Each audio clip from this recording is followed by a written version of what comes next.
Hi, I'm Terry Fairchild, registered corporate coach and author of Mentor Me, the Inspired Leadership Program. And I want to thank you for all the comments on my first video. And you know, when I work with business owners and executives to help them transition their businesses into the future, I typically ask them three questions. First of all, I say, where would you like your business to be 3 to 5 years from now? And what are the critical roles that are necessary to keep your business profitable now and into the future? And then finally, what are going to be the critical skills necessary for success in those positions?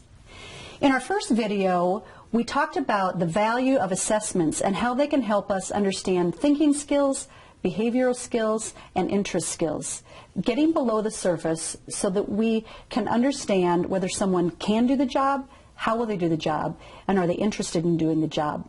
And so today we're going to discuss some of the misconceptions around and myths around using assessment tools. So let's cover myth number one. You know, Terry, we don't need to use assessments because our family member is going to be taking over the business. Well, 80% of business owners and executives, when surveyed, think that's true. But the fact is, 30% of businesses make it to the second generation, 12% of businesses make it to the third generation, and only 3% make it to the fourth generation. So the fact is, you probably need to prepare for the eventual fact that maybe a family member won't be taking over the business. Myth number two, you know what, our human resources department is going to handle that. Well, the fact is that business owners and executives are responsible for identifying and developing the next generation of leaders.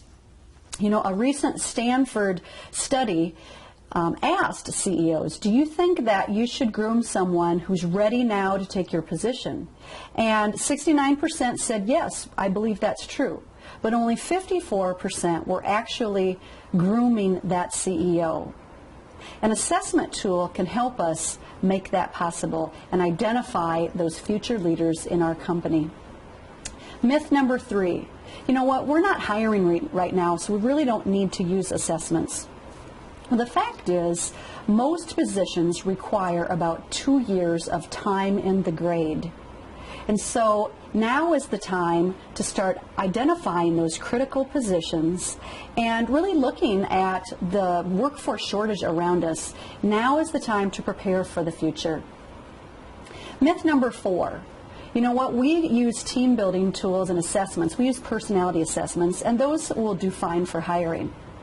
Well, the fact is, if you're not using a validated hiring tool that meets the ADA, the EEOC, and the Department of Labor guidelines, you're taking a big risk, and you're not really using a validated tool that's meant for that process. Myth number five, you know, only big companies do workforce planning. We're just a small company. We don't need to use that.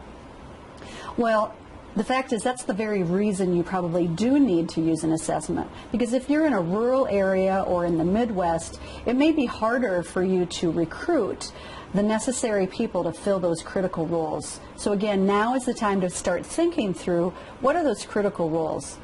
And then myth number six, assessments really do not affect the bottom line. Well, in our last video, we talked about the cost of a bad hire. A bad hire at a mid-level manager costs the company between $250,000 and $750,000.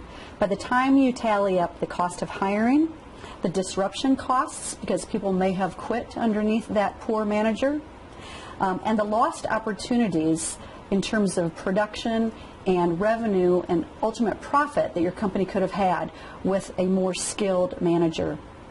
So the biggest challenge that I hear a lot of times is, you know what, we really just can't justify the use or investment in assessments. We just really don't see how they affect the bottom line. So let's talk about a number of ways that assessment tools ultimately affect the bottom line. Let's look at the workforce bell curve. In the visual, you'll notice that 16% are identified as non-producers, 68% are identified as average producers, and 16% is superior producers. So what is the financial impact of moving someone from an average producer to a superior producer? Let's take a look at some examples. Our first example is an unskilled, semi-skilled worker. And what we know is average workers' output is 19% more than non-producers. Superior workers' output is 19% more than average workers, and superior workers' output is 38% more than non-producers. Let's look at an example of a company that has 50 unskilled and semi-skilled workers. And if you're paying them about $30,000, the difference between an average worker and a superior producer or superior worker is about $5,700 per employee. So if we multiply that times 50 unskilled workers, the cost to you annually is about $285,000 for those 50 workers. That's the difference between average production and superior production. Let's look at the example of a skilled worker. They're 32% more productive between an average producer and a superior producer. So let's use the example of 20 employees at $45,000. And the difference between a superior and an average producer is about $14,400 per person. If we multiply that times 20, that's a difference of $288,000 a year with those 20 employees. And if we move to the management level, the difference between an average producer and a superior producer is 48%. So if we're paying those people $70,000 and there's 10 of them in your company, that's a difference of productivity of about $33,600 per management level hire. That could be costing you about $336,000. So let's put all of this together.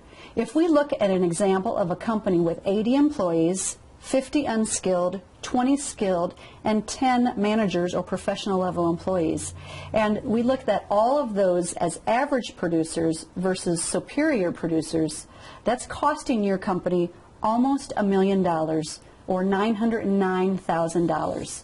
So the fact is, every time you move someone's performance from average to superior, you have a measurable financial impact.